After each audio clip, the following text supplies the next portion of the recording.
Hello everyone, আসসালামু আলাইকুম। আশা করি সকলে ভালো আছেন।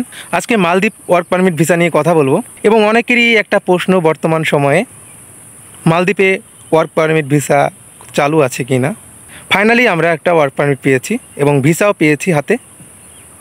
এটা নিয়ে আজকে আলোচনা করব কোন ভিসা এবং বর্তমানে মালদ্বীপের ভিসা হচ্ছে কি না, এর কস্টিং লেভেল কেমন, যেতে কতদিন সময় লাগছে, সব কিছুই এই ভিডিওর মাধ্যমে আমি আলোচনা করব। তাই সকলের কাছে একটি অনুরোধ থাকবে, ভিডিওটি না স্কিপ করে শেষ পর্যন্ত দেখার। ইনশাআল্লাহ এই ভিডিওর মাধ্যমে মালদ্বীপের ভিসা নিয়ে আপনারা কিছু গুরুত্বপূর্ণ তথ্য আজকে পেতে যাচ্ছেন।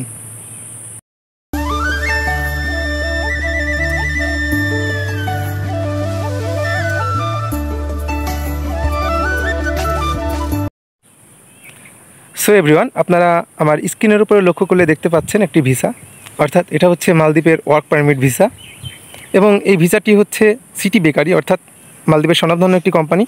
এটা মালদ্বীপের রাজধানী মালেতে অবস্থিত এবং এই ভিসাটি হচ্ছে এটি ক্লিনার পর্যায়ের ভিসা এবং ভিসাটি পেতে সময় লেগেছে মাত্র 1 মাস এবং এই 1 মাসের ভিতরে কিন্তু সকল কার্যক্রম প্রসেস শেষ করে কিন্তু প্রার্থী কিন্তু মালদ্বীপে অবস্থানরত রয়েছেন।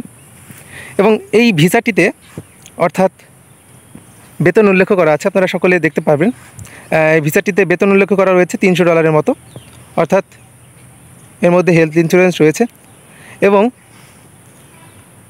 এই ভিসাটিতে যে খরচটা পড়েছে আপনারা সকলে জানেন। খরচের ব্যাপারটা এটা আসলে ইন্টারনাল ব্যাপার বলতে গেলেও চলে অনেক ক্ষেত্রে, কিন্তু বর্তমান সময়ে মালদ্বীপ যেতে কিন্তু যে খরচটা হচ্ছে এবং আমরা দেখেছি, আসলে একটা কথা আপনাদের বলি, আমরা কোনো ভিসা প্রসেসিংয়ের কাজ করি না, তবে আমরা যতটুকু দেখেছি 5 লাখ টাকার মতো লেগেছে।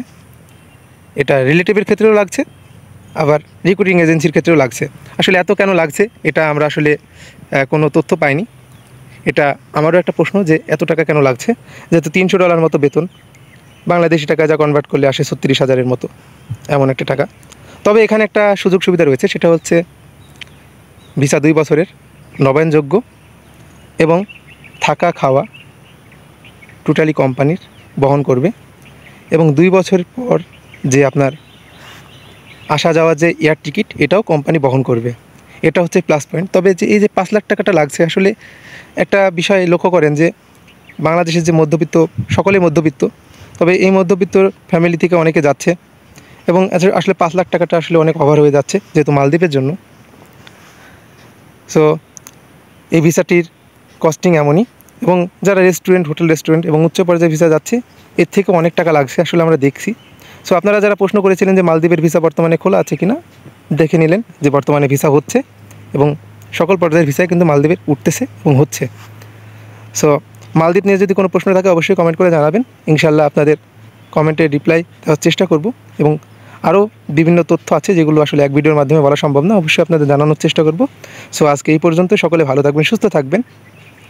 দেখা হচ্ছে আগামী নেক্সট কোনো ভিডিওতে।